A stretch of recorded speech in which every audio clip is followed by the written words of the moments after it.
Hi, my name is Denison, creator of Marine Diesel Basics. For those of us fortunate enough to be able-bodied, we don't usually think twice about jumping on a boat or in a dinghy and going out sailing. But for people with physical handicaps, that can be quite a challenge just getting into the boat and out onto the water. So a few days before I was due to visit Vancouver in British Columbia in Canada, I heard about an organisation that was doing just that, getting hundreds of people with physical disabilities out sailing. I had to go find out more. Here's the report.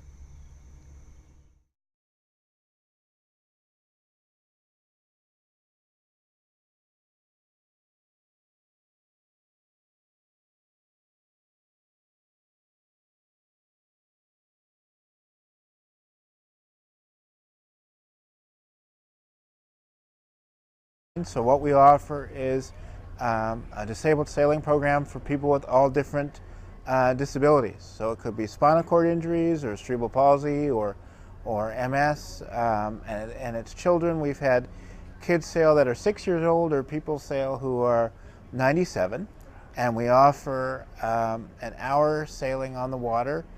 Kids 18 and under sail for free, and our regular cost is $10.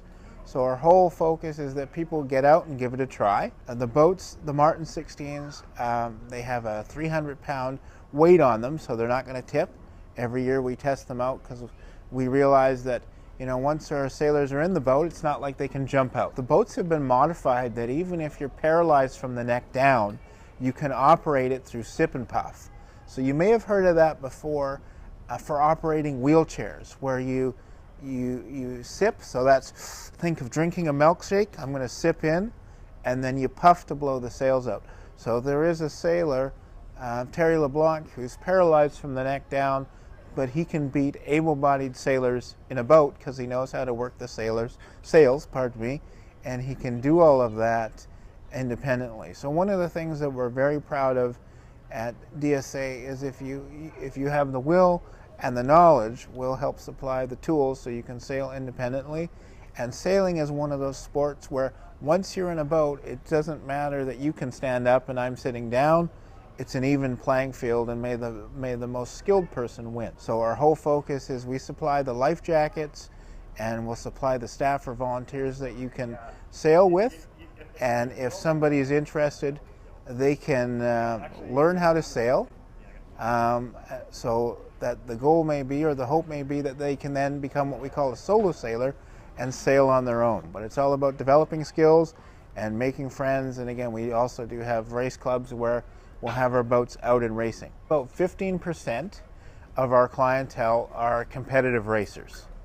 And you know, some of our clients, unfortunately, based on their disability, you know, will need help sailing, or they just like the recreational aspect. During the summer, we'll average about 18 sails a day, and we have 5 staff members, of which one is an office coordinator.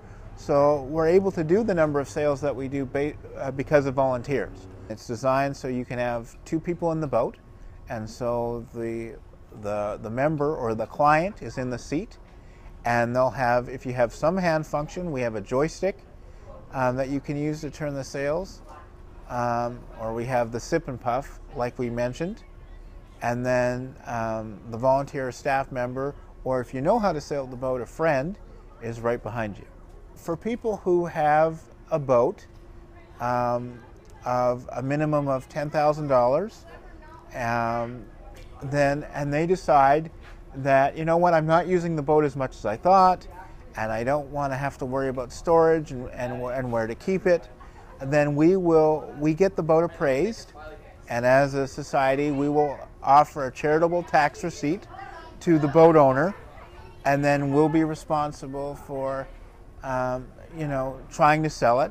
We'll take the boat off your hands, and then any proceeds after we've covered the appraisal and our own cost to store it, if you donate a boat, it goes back into the program and helps us buy new boats and boat maintenance and things like that. So that's what it is. If you're kind enough to donate a boat, we'll give you a charitable tax receipt, and then, you know, once we sell a boat, it helps us sustain our program and help people get out there and sailing. And currently we have about 340 clients that sail.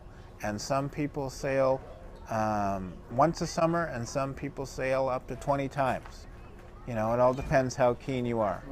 Universally, people will say, it's great to be out in the boat, out of my chair. One of the things people mention is that when you're in a boat, you can't tell that you have a disability, right? People just see somebody in a sailboat. So it's a great escape from the everyday, and again, you can compete, you can develop your skills, or you can just come down here, sail with a friend for an hour, and then hang out at a restaurant or just enjoy the beach. Currently, all of our boats need to be physically launched from the land into the water, and then lots of our volunteers help with the sailing and taking people out. So we always describe it as valet sailing. Our staff will rig the boat and set the whole thing up, and we'll give you a radio and a life jacket, and you can just get out there on the water with one of our clients. And friendships between the volunteer and the client is definitely formed. There are clients that'll try and sail with the same volunteer throughout the summer every time that they're sailing, and so that's always great to see. One of the limitations is currently, because we're physically having to launch all of our boats, we need 1 meter of water to sail. So the limitation is low tide. We are working towards having what's called a floating dock. So that would completely change our process. We wouldn't have to worry about low tide anymore. We wouldn't need a minimum of 1 meter of water, and we wouldn't have to load on land and then push it down into the water. We could load directly into the boat. So one of the biggest limitations is definitely tide, you know, how long it takes to retrieve and bring the boats in. And you are dealing with people with disabilities, so we always talk about equality, and sometimes it takes longer to get people into the boat. So, and I always say we're so thankful to our volunteers, but you could always have more. One of our staff members, he volunteered with us when he was 12 years old, and now he's working for us. So we always want to get the word out there that if you've learned how to sail and you have a sailing skill, and you love being on the water, but maybe you're at a point in your life where you don't have the resources to own a boat, then throughout the summer, 5 days a week, Wednesday through Sunday, you can come down and sail with us and help other people do so. If we do 22 sails a day, we're pretty well at full capacity. So what we do is we set it up that at the start of the year, it's first come, first serve, and you can book up to 3 sails. And on the day of your 3rd sail, then you could book 3 more. And definitely with the floating dock, if we could not have to worry about low tides, we wouldn't lose those hours. We usually will lose up to maybe 20 hours of sailing from low tides, where it's just not deep enough water to physically launch the boat. So we're hopeful that we'll see an expansion of the program that way. So we sail from the end of May through to the end of August. And then in the off season, we'll have DSA get-togethers and kind of teaching sessions, but the on the water usually is around May 25th to about August 30th each year. Don't be afraid. I know some people, when you hear about, and especially those who have acquired a disability, think, how could I get out in a boat? Come down here and give it a try. You know, our staff is very welcoming. Our volunteers, who we couldn't do the program without, is very welcoming. And who knows, if you get in there and give it a try, you might have found a new recreational experience or a new lifelong passion.